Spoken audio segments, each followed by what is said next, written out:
Hello friends, പത്രമാരിൽ ഇനി വരാനിരിക്കുന്ന ഒരു അടിപൊളി എപ്പിസോഡിൻ്റെ റിവ്യൂ ആയിട്ടാണ് ഈ വന്നിരിക്കുന്നത്. നമ്മുടെ അബിയുടെ കള്ളത്തരങ്ങൾ സകലതും പൊട്ടി പുറത്തു വരാൻ പോകുന്ന ഒരു വിശേഷമാണിത്. ആദർശിൻ്റെ നിരപരാധിത്വം എല്ലാവരും തിരിച്ചറിയുന്നതിനോടൊപ്പം തന്നെ ആദർശിനെക്കുറിച്ച് ഇതുവരെ പഴി പറഞ്ഞുകൊണ്ടിരുന്ന നവ്യയ്ക്കും ജാനകിക്കും ജലജയ്ക്കും ഒക്കെ നല്ലൊരു തിരിച്ചടിയും കിട്ടുന്നുണ്ട്.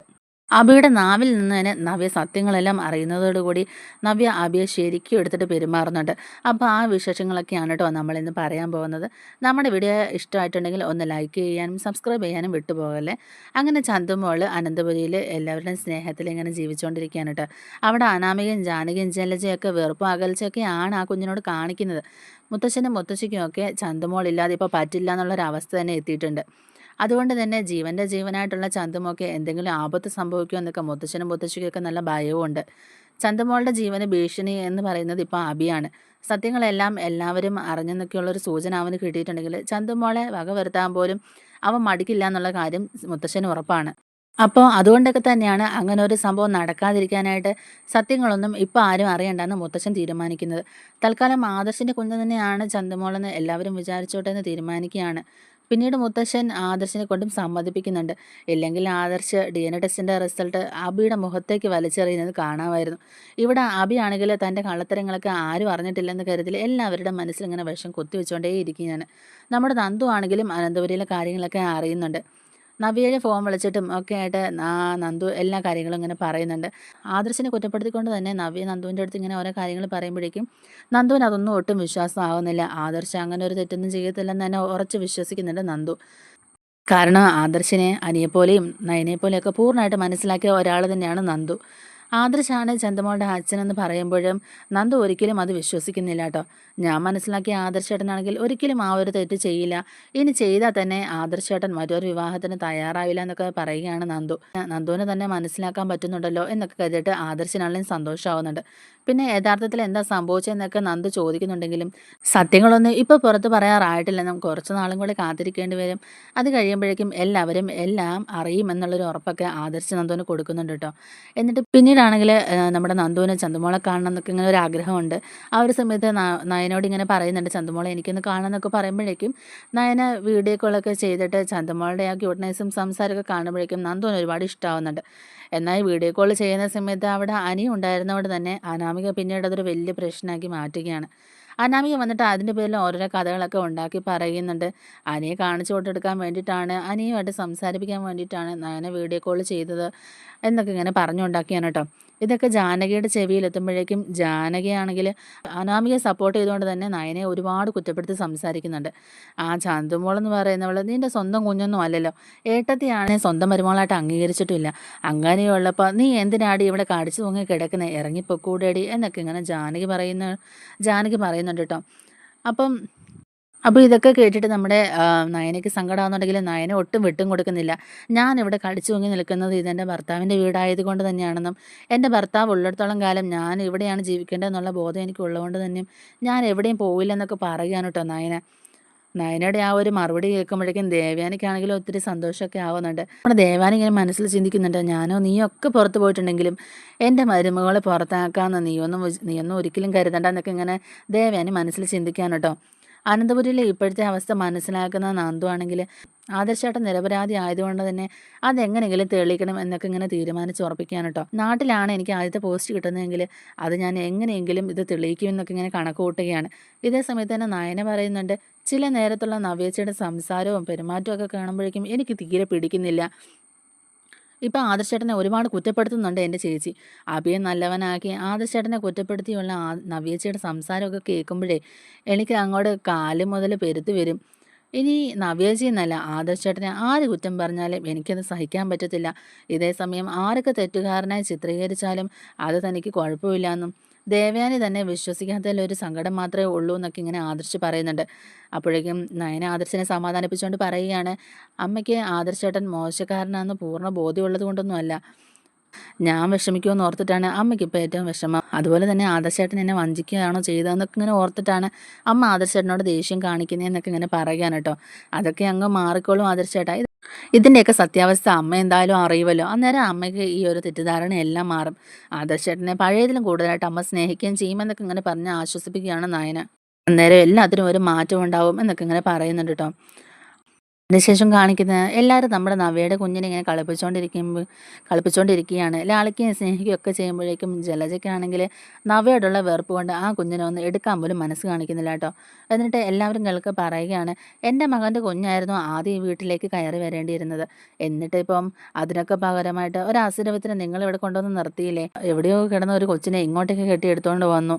ആർക്കറിയാം ഈ കുഞ്ഞിൻ്റെ കാര്യത്തിൽ ഇനി പ്രത്യേകം കരുതൽ വേണം. ഇവളീ കുഞ്ഞിനെ വന്ന് ഉപദ്രവിക്കില്ലെന്നൊക്കെ ആര് കണ്ടു? എന്തായാലും എൻ്റെ മകൻ്റെ ചോരയല്ലേ, അതിനെ ഉപദ്രവിച്ചാലേ എനിക്കിഷ്ടപ്പെടത്തില്ല എന്നൊക്കെ ഇങ്ങനെ പറയുകയാണ് കേട്ടോ. അപ്പോഴേക്കും മുത്തശ്ശന് ജലജയുടെ വാക്കുകളൊക്കെ കേട്ടിട്ട് ദേഷ്യം വരികയാണ് കേട്ടോ. എന്നിട്ട് മുത്തശ്ശൻ ജലജയോട് തുറന്ന് ചോദിക്കുകയാണ്, നേരത്തെ ഒന്നും നിനക്ക് നിന്റെ മകൻ്റെ കുഞ്ഞിനെ ഇഷ്ടമൊന്നും അല്ലായിരുന്നല്ലോ. നിന്റെ മകൻ്റെ കുഞ്ഞിനെ ഇല്ലാതാക്കാൻ വരെ നീ ശ്രമിച്ചതല്ലേ. ഇപ്പം ഈ കുഞ്ഞിനെ കണ്ടപ്പോൾ നിനക്ക് എവിടുന്നാ ഇത്ര വലിയ സ്നേഹം പൊട്ടിമുളച്ച് വന്നത്? അതോ ഇനി ചന്തുമോളോടുള്ള വെറുപ്പ് കൊണ്ട് നീ സ്നേഹം അഭിനയിക്കുന്നതാണോ എന്നൊക്കെ ഇങ്ങനെ ചോദിക്കാൻ കേട്ടോ. അപ്പോഴേക്കും ജലജ പറയുന്നുണ്ട്, അങ്ങനെയൊന്നും അല്ല അച്ഛാ. എന്തായാലും എൻ്റെ മകൻ്റെ കുഞ്ഞ് തന്നെയല്ലേ ഈ കൊച്ച്. പക്ഷേ അങ്ങനെയല്ലല്ലോ മറ്റേത്. മറ്റേ കൊച്ച് എവിടുന്ന് വലിഞ്ഞു കയറി വന്നതല്ലേ എന്നൊക്കെ ഇങ്ങനെ ചോദിക്കാനുണ്ട്. അപ്പോഴേക്കും മുത്തശ്ശൻ പറയുന്നുണ്ട്, അതെ, ആ കുഞ്ഞ് എവിടെയോ കിടന്ന കുഞ്ഞൊന്നുമല്ല. ഈ വീട്ടിൽ വളരേണ്ട ഇവിടുത്തെ തന്നെ അനന്തരാവകാശിയാണ്. അതുകൊണ്ട് ഇനി ഈ വീട്ടിൽ വളരേണ്ട കുഞ്ഞല്ല ചന്തുമോൾ എന്ന് ഇനി ഇവിടെ ആരും പറയരുത് എന്നൊക്കെ ഇങ്ങനെ പറയുന്നുണ്ട്. അതുദ്ദേശിച്ച് ആ കുഞ്ഞിനെ ദ്രോഹിക്കാനും ആരും നിൽക്കണ്ട എന്നൊക്കെ ഇങ്ങനെ പറയുന്നുണ്ട്. അപ്പോഴേക്കും ഉടനെ ജലജ ചോദിക്കുന്നുണ്ട്, ആദർശിന്റെ കുഞ്ഞാണെന്ന് പറയാൻ അച്ഛൻ എന്തിനാ ഇത്ര മടി കാണിക്കുന്നതെന്നൊക്കെ ഇങ്ങനെ ചോദിക്കുമ്പോഴേക്കും മുത്തശ്ശൻ ദേഷ്യപ്പെട്ടുകൊണ്ട് തന്നെ ചോദിക്കുന്നുണ്ട്, ആദർശിന്റെ കുഞ്ഞാണെന്ന് തെളിയിക്കാൻ നിന്റെ കയ്യിൽ വല്ല തെളിവുണ്ടോ എന്നൊക്കെ ഇങ്ങനെ ചോദിക്കുന്നുണ്ട്. അപ്പോഴേക്കും ജലജ പറയുകയാണ്, അതിന് തെളിവ് എന്തിനാ വെച്ചാ അന്ന് അവളുടെ ആ വീട്ടിൽ വെച്ച് അവളുടെ ബന്ധുക്കളൊക്കെ കൂടെ പറഞ്ഞതല്ലേ ആദർശിന്റെ കുഞ്ഞാണ് ചന്തുമോളെന്നുള്ള കാര്യം. പിന്നെ നിങ്ങൾ ആ വീട്ടിൽ നിന്ന് ആദർശിന്റെയും അനഘയുടെയൊക്കെ ഒരുമിച്ചുള്ള ഫോട്ടോയും കണ്ടതല്ലേ. പോരാത്തതിന് ഈ കൊച്ചാണെങ്കിലും ആദർശിന്റെ കൈ പിടിച്ച് അച്ഛാ അച്ഛാന്നും പറഞ്ഞ് കരഞ്ഞതുമല്ലേ. ഒക്കെ കേൾക്കുന്ന മുത്തശ്ശൻ ദേഷ്യത്തോടെ തന്നെ പറയുകയാണ്, ആ തെളിവുകളൊക്കെ ആർക്ക് വേണമെങ്കിലും എങ്ങനെ വേണമെങ്കിലും ഉണ്ടാക്കാവുന്ന തെളിവുകളാണ്. കാശ് കൊടുത്താൽ ആരും എന്തും മാറ്റി പറയും, ആരും കൂടെ നിൽക്കും. അതൊക്കെയല്ലേ ഇന്നത്തെ അവസ്ഥ.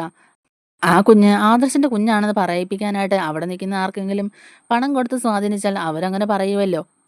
പിന്നെ ആദർശിന്റെയും അനഘയുടെയും ഒന്നിച്ചുള്ള ഫോട്ടോ അവിടെ കണ്ടെങ്കിൽ പിന്നെ അത്തരത്തിലുള്ള ഒരുപാട് ഫോട്ടോ ഇപ്പോഴത്തെ കാലത്ത് അങ്ങനെ ക്രിയേറ്റ് ചെയ്യാവുന്നതല്ലേ ഉള്ളൂ. മോർഫ് ചെയ്തും എഡിറ്റ് ചെയ്തും ഒക്കെ അങ്ങനത്തെ ഫോട്ടോസ് ഒരുപാട് ഉണ്ടാക്കാമല്ലോ. അങ്ങനെ ആരെങ്കിലും ചെയ്തു വെച്ചതാണെങ്കിലോ? ചന്തുമോളെ ആദർശിന്റെ ഫോട്ടോ കാണിച്ചിട്ട് ആദർശിനെ കാണുമ്പോൾ അച്ഛാന്ന് വിളിക്കാനായിരിക്കും ആരെങ്കിലും പറഞ്ഞു പഠിപ്പിച്ചിട്ടുണ്ടാവുക. ആദർശായിരിക്കും തൻ്റെ അച്ഛനെന്ന് ആ കുഞ്ഞും വിചാരിച്ചിട്ടുണ്ടാവും. അതുകൊണ്ടായിരിക്കാം അന്ന് ആദർശിനെ കണ്ടപ്പം ആ കുഞ്ഞ് ഓടി വന്നിട്ട് ആദർശിനെ കാലി പിടിച്ച് കരഞ്ഞിട്ടുണ്ടാവുക. ഇതൊക്കെയല്ലേ തെളിവായിട്ടുള്ളൂ, അതല്ലാതെ കൂടുതലൊന്നും ഇല്ലല്ലോ എന്നൊക്കെ ഇങ്ങനെ ചോദിക്കുന്നുണ്ടോ. അപ്പോഴേക്കും ജലജ പറയുകയാണ്, ഇത്രയൊക്കെ തെളിവുകൾ പോരെ അച്ഛാ, ഇനി വേറെന്തെങ്കിലും തെളിവ് വേണോ എന്നൊക്കെ ഇങ്ങനെ ചോദിക്കുന്നുണ്ട്. ആ, ഇനിയിപ്പോൾ അച്ഛൻ പറഞ്ഞതുപോലൊക്കെ പറഞ്ഞ് ആശ്വസിക്കാന്നല്ലാതെ സത്യത്തെ മൂടി വയ്ക്കാൻ പറ്റില്ലല്ലോ എന്നൊക്കെ ഇങ്ങനെ പറഞ്ഞിങ്ങനെ കളിയാക്കുന്ന പോലെ സംസാരിക്കുകയാണ് ജലജ. ജലജയുടെ ഈ വക സംസാരമൊക്കെ കേൾക്കുമ്പോഴേക്കും നമ്മുടെ ആദർശന് നല്ല ദേഷ്യം വരുന്നുണ്ട്. എന്നിട്ട് ആദർശ് ജലജയ്ക്ക് ഒരു മുന്നറിയിപ്പ് എന്ന പോലെ തന്നെ പറയുകയാണ്, വയ്യോ തന്നെ ഞാൻ സത്യം എന്താണെന്ന് കാണിച്ചു തരാമെന്നും യഥാർത്ഥ തെളിവായിട്ട് തന്നെ ആയിരിക്കും ഞാനൊന്ന് വരുന്നതെന്നൊക്കെയുള്ള കാര്യങ്ങൾ പറയുന്നുണ്ട്. അതുകൊണ്ട് നിങ്ങൾ അന്നും ഇവിടെ തന്നെ കാണണം എന്നൊക്കെ ഇങ്ങനെ ജലജയോട് പറയുകയാണ് ആദർശ്. ഇതൊക്കെ കേട്ടോണ്ട് നിൽക്കുന്ന അബിക്കാണെങ്കിൽ നല്ല ടെൻഷനും ആവുന്നുണ്ട്. ആദർശേട്ടൻ്റെ ഇപ്പോൾ കൂടുതൽ തെളിവുകളൊക്കെ ആയിട്ട് വരുന്നെന്നാണ് പറയുന്നത്. ഈശ്വര, ആ അനഘയാണെങ്കിൽ ഒന്നും മരിക്കുന്നുമില്ല. തെളിവുകളൊക്കെ സംഘടിപ്പിച്ചുകൊണ്ട് ഇയാൾ വരികയാണെങ്കിൽ പിന്നെ എൻ്റെ കാര്യം പോക്കായല്ലോ എന്നൊക്കെ ഇങ്ങനെ ആലോചിച്ച് ടെൻഷൻ അടിച്ചിരിക്കുകയാണ് അബി. അബിയാണെങ്കിൽ ഇവിടെ ഓരോ ദിവസം കഴിയുമ്പോഴേക്കും കൂടുതൽ കൂടുതൽ ടെൻഷനോടെയാണ് മുന്നോട്ടേക്ക് പൊയ്ക്കൊണ്ടിരിക്കുന്നത്. ആദർശ് എന്തായാലും അവൻ്റെ ഭാഗത്ത് നിരപരാധിത്വം തെളിയിക്കാനായിട്ട് തെളിവ് സഹിതം കൊണ്ടുവന്ന് നിർത്തും എന്നൊക്കെ പറയുന്നത് കേൾക്കുമ്പോഴേക്കും നമ്മുടെ അബിക്ക് ഒരു സമാധാനം ഉണ്ടാകുന്നില്ല.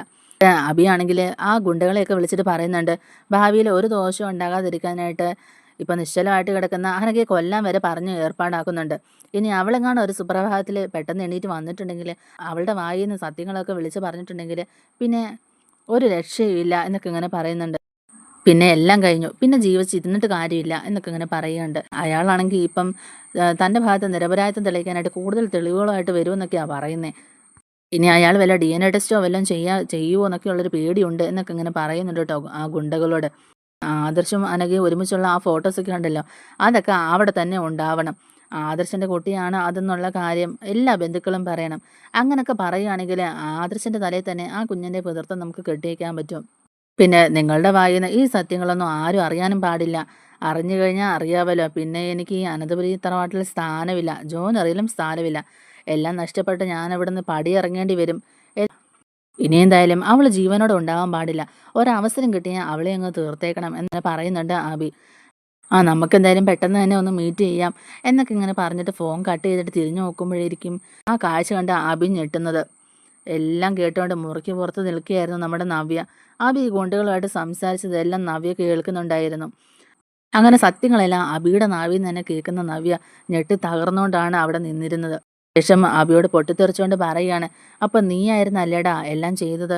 ഇതിൻ്റെ പുറകിൽ നീയായിരുന്നു അല്ലേ? നീ ഒരു മനുഷ്യൻ തന്നെയാണോ? ഇത്രയൊക്കെ ദ്രോഹം ചെയ്യാൻ നിനക്ക് എങ്ങനെ പറ്റുന്നടാ? നിന്റെ ചോരയിൽ പിറന്ന കുഞ്ഞല്ലേ ചന്തുമോള്? എന്നിട്ടും അതിന് ആദർശേട്ടൻ്റെ തലയിൽ കെട്ടിവെക്കാനല്ലേ നീ നോക്കിയത്? ആദ്യം മുതലേ എനിക്ക് നിന്നെ സംശയം ഉണ്ടായിരുന്നു. പക്ഷേ നീ ഇത്രയും ക്രൂരതകളൊക്കെ കാണിക്കുമെന്ന് ഞാൻ പോലും ചിന്തിച്ചില്ല. നിന്നെ ഒത്തിരി അധികം വിശ്വസിച്ച് എന്നെ നീ പറ്റിക്കുകയായിരുന്നു അല്ലേടാ? ഇങ്ങനൊരു പ്രശ്നം ഉണ്ടായപ്പോൾ തൊട്ടല്ലേ നീ എന്നെ സ്നേഹിക്കാൻ തുടങ്ങിയത്?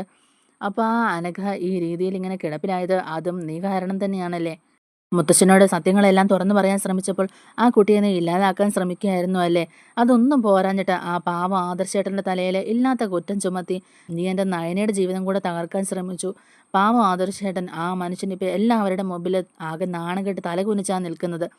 ഞാൻ പോലും പല പ്രാവശ്യവും ആദർശേട്ടനെ കുറ്റപ്പെടുത്തി നയനയെ വിഷമിപ്പിച്ചു. എല്ലാത്തിനും കാരണം നീയാടാ. നീ ഇത്രയും ദുഷ്ടനാണെന്ന് ഞാൻ വിചാരിച്ചില്ല. എന്തായാലും ഇനി എനിക്ക് നിന്റെ മുഖം കാണണ്ട എന്നൊക്കെ പറഞ്ഞിട്ട് നവ്യ അങ്ങോട്ട് പൊട്ടിത്തെറിക്കുകയാണ്. വൈകാതെ കാര്യങ്ങളെല്ലാം അനന്തപുരി തറവാട്ടിലെ എല്ലാവരും അറിയുന്നുണ്ട്. അഭി തന്നെയാണ് ചന്തുമോളുടെ യഥാർത്ഥ അച്ഛനെന്നും ആദർശ് നിരപരാധിയാണെന്നും തെളിവ് സഹിതം തന്നെ എല്ലാവർക്കും മുമ്പിൽ വെളിപ്പെടുത്തുന്നുണ്ട് ആദർശ്. അപ്പോൾ ഇവിടെ ഇഷ്ടപ്പെടുകയാണെങ്കിൽ ഒന്ന് ലൈക്ക് ചെയ്യാനും സബ്സ്ക്രൈബ് ചെയ്യാനും മറക്കല്ലേ.